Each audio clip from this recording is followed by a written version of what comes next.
Hey guys, this is Connor with Conquest HP, and this video is about hunger because right now I'm doing a diet plan. I'm not really doing a diet plan. Right now, the way I'm eating is I'm doing several days of pretty low carb, like low moderate carb, high protein, higher fat, and then I'm having a few refeed days per week. Like, to be honest, 3 refeed days because I like eating carbs, and I need them. But anyways, last night or yesterday I had my normal calories throughout the day, and then after 7 p.m. I had a big old refeed. I had a ton of carbs. I had a moderate amount of fat. I probably had probably like 2,500 calories after 7 p.m. last night. Went to bed kind of late. Got up around 6:37, something like that. And when I woke up, I was actually woken up because I was so hungry. I was starving, not uncomfortable hunger, like it hurt. My stomach hurt. It was so hungry, and I just thought it was hilarious because my stomach hurt when I went to bed because I had stuffed it so much with so much food, and when I woke up, it was hungry again. Like it didn't make any sense, right? But of course, it does make sense from a physiological perspective. The point here is that hunger, there's psychological hunger, there's physiological hunger, there's hunger based on what you actually need, and then there's hunger based on just kind of weird physiological things. So, for example, just having a relative change in kind of the for lack of a better word, the volume of your stomachs. Like last night, I literally stuffed myself and like to an uncomfortable point, I stuffed my stomach full of food. And when that happens, your actual stomach does have to kind of expand to accept more food. So when that food is cleared from the stomach and goes in the intestines and so forth, all of a sudden the stomach goes from here back to kind of its normal size. But going from that to that makes it feel like, oh, okay, this was our norm with a whole lot of food in there, and this must mean that there's nothing in there. But really, this could be the norm, if you know what I mean. So when you've cleared, like if you're walking around day after day and you kind of have you have some food stuff kind of left in your stomach, and then as it digests, it leaves the stomach, and now the stomach has nothing in it to kind of balloon up that volume.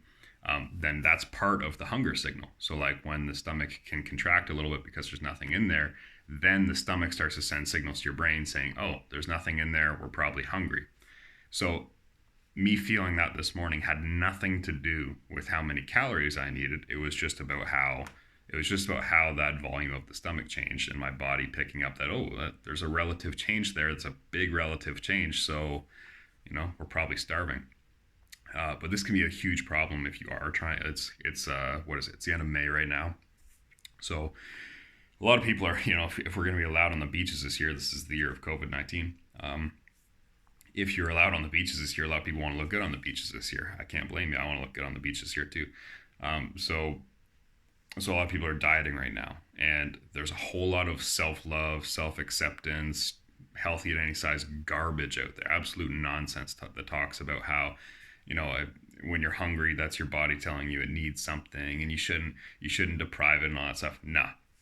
There's a lot of reasons you can be hungry that have nothing to do with your body needing more food. A lot of it can be psychological. A lot of it can be behavior or habitual. Some of it can be some weird physiological stuff like I just described.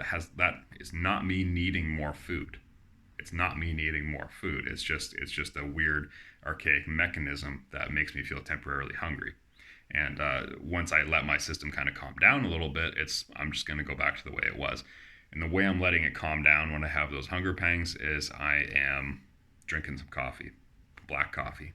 Coffee has a couple things in it. I think caffeine is a good appetite suppressant, but also it has chlorogenic acid in it, which is an incredible appetite suppressant.